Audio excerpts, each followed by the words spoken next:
बलंगा पीड़िता जो अभावनीय घटना घटिला आज तांकर पार्थिव शरीर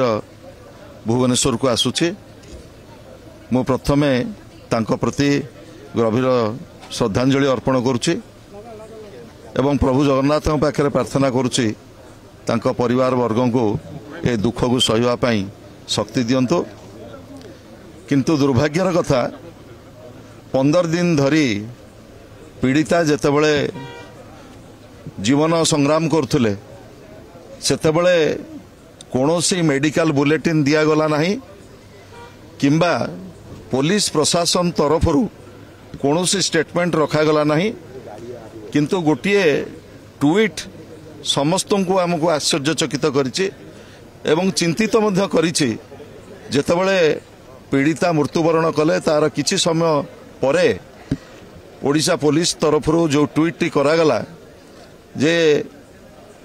पीड़िता जो मृत्यु संपर्क में जो कारण दर्शागला ये अत्यंत दुर्भाग्यजनक एवं पुलिस प्रशासन 15 दिन धरी कौन इनक्वारी करुले आपण ट्वीट टी जदि देखिबे सेथिरे आपण अनुभव करिवे को भली भाव में जनसाधारण को विभ्रांत करा जायछि। पीड़ितांकर बापा प्रथमे जेतेबेले एफआईआर देइथिले सेतेबेले से अभियोग करथिले जे 3 जण एथिरे संपृक्त अछंती तांको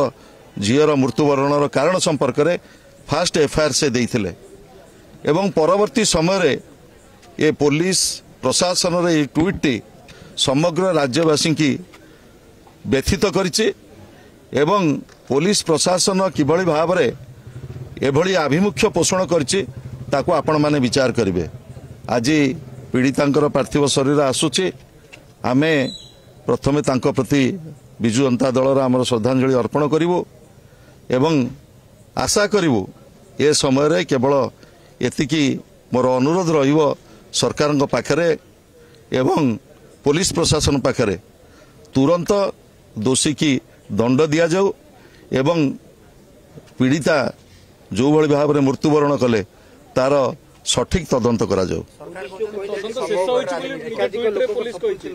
माँ को अभियोग 3 जण किरोसिन डाली एपटे पीड़िता देहांत है कहते समस्ते कहते जे सुस्थ अच्छा पीड़िता शुणु पीड़िता जेतेबेले गले हॉस्पिटल को सेतेबेले फास्ट एफआईआर जो दिया जाइथिला तांको परिवार पक्षरु सेथिरे 3 जण संपृक्त थिबार सेथरे दर्शा जाइथिला किंतु वर्तमान पुलिस पक्षरु जो